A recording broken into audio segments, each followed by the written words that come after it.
एक बार किसी रिपोर्टर ने रतन टाटा जी से सवाल पूछा कि सर आपके रहते हुए एशिया के सबसे अमीर इंसान मुकेश अंबानी जी क्यों हैं? तो उन्होंने बड़ा ही सुलझा हुआ और दिल छू लेने वाला जवाब दिया। उन्होंने कहा कि हम इंडस्ट्रियलिस्ट हैं और मुकेश अंबानी जी बिजनेसमैन हैं।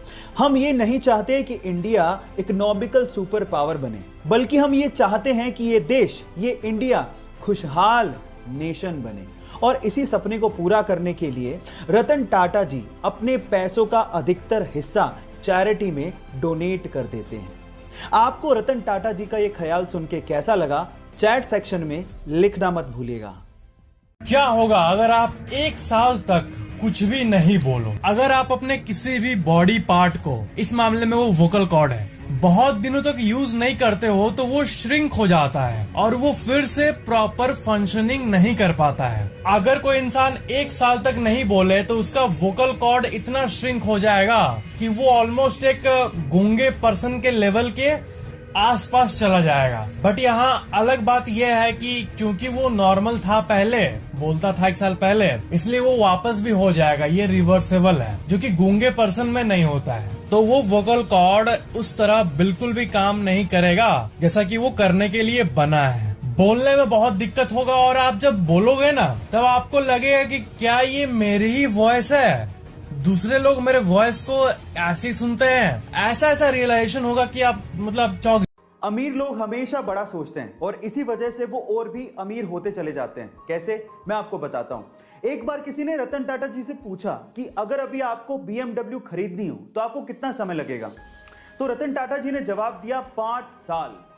तो उस बंदे ने कहा कि 5 साल? आप तो इतने बड़े बिजनेसमैन हैं, मैंने तो सोचा कि आप चुटकियों में खरीद लेंगे, तो 5 साल कैसे? तो रतन टाटा जी ने जो जवाब दिया वो आप लोगों को सुनना चाहिए। रतन टाटा जी ने कहा BMW एक बहुत बड़ी कंपनी है।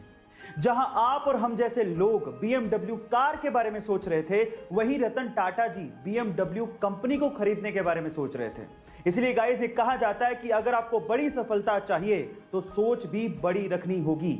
ये अमेजिंग वीडियो आपको कैसी लगी? चैट सेक्शन में जरूर लिखिएगा। क्या आपने कभी नोटिस किया है कि गैस सिलेंडर पर ये जो नंबर लिखा रहता है, इसका आखिर मीनिंग क्या है? हम लोग जो गैस सिलेंडर अपने घर पे यूज करते हैं, उस पे भी एक्चुअली एक एक्सपायरी डेट होता है। गैस सिलेंडर पे जो ऊपर में 3 लोहा का स्ट्राइप्स होता है, उस पे B24, C25 ऐसा कुछ नंबर लिखा होता है। तो ये एक्चुअली हमारे सेफ्टी के लिए होता है। तो इस नंबर का बहुत ही सिंपल एक मीनिंग है जो एक बच्चा भी समझ जाएगा। ABCD। A मतलब जनवरी, फरवरी, मार्च। B मतलब अप्रैल, मई, जून। C मतलब जुलाई, अगस्त, सितंबर। और D मतलब अक्टूबर, नवंबर, दिसंबर। और उसके बाद का जो 2 डिजिट होता है वो होता है ईयर, साल। सिंपल। तो अगर किसी गैस सिलेंडर के इस जगह पे B24 लिखा हुआ है, इसका मतलब उसका एक्सपायरी डेट अगर A होता तो मतलब होता जनवरी, फरवरी, मार्च। इसमें B है तो B मतलब अप्रैल, मई, जून। तो जून 2024 इसका एक्सपायरी डेट है।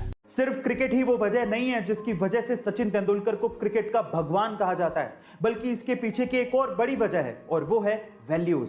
इसे एक एग्जांपल से मैं आपको समझाने की कोशिश करता हूं। जब 1996 के वर्ल्ड कप में बहुत सारी टोबैको और सिगरेट कंपनीज क्रिकेटर्स को एंडोर्समेंट के लिए या फिर एडवर्टीजमेंट के लिए अप्रोच कर रही थी, तो बहुत से नामी क्रिकेटरों ने इन्हीं सिगरेट और टोबैको कंपनीज के स्टिकर लगा लगा के बैटिंग की थी और इन कंपनीज को एंडोर्स किया था। लेकिन सचिन तेंदुलकर ने ऐसा नहीं किया।